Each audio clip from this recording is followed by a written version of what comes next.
Hi friends, Sharmila ரெசிபிஸில் இன்றைக்கி பார்க்க போகிறது ஒரு சிம்பிளான வாழைப்பழத்தை வச்சு பேன் கேக்கு தான் செய்ய போகிறோம். இந்த பேன் கேக்கை ரொம்ப ஈஸியாக செஞ்சிடலாம், ரொம்ப ஹெல்த்தியானது கூட. ஒரு கப் மில்க் எடுத்திருக்கேன், ஒரு கப் சுகர் எடுத்திருக்கேன்,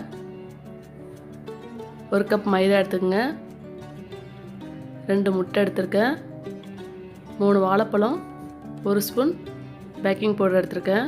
ஒரு மிக்ஸி ஜாரில் இப்போ வாழைப்பழத்தை கட் பண்ணி சேர்த்துக்கலாம்.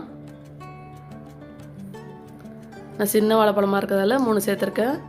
நீங்கள் பெரிய வாழைப்பழமாக இருந்தால் 2 சேர்த்துக்குங்க. சுகர் சேர்த்துருக்கேன்.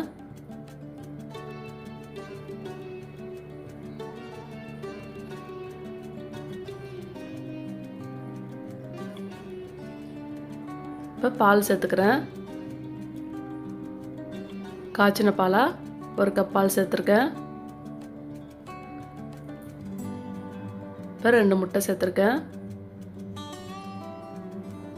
2 முட்டையும் உடச்சி ஊற்றிக்குங்க. உங்களுக்கு கொஞ்சமாக செய்ய போகிறாங்கன்னா 1 முட்டை சேர்த்துக்குங்க, 1 வாழைப்பழம் சேர்த்துக்குங்க.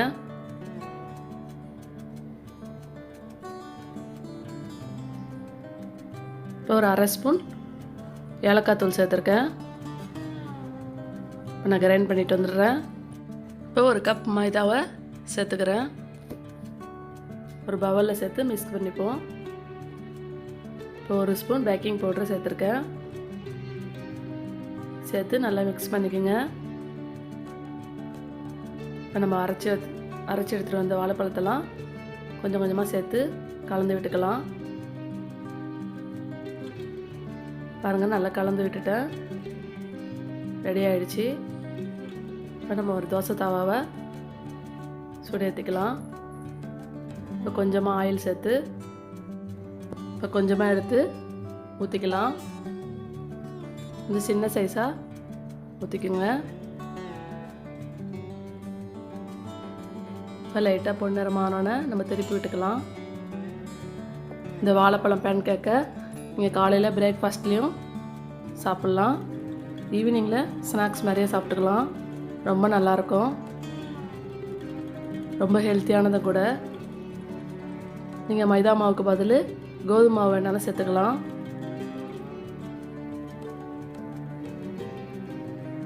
ரொம்ப நல்லாயிருக்கும்.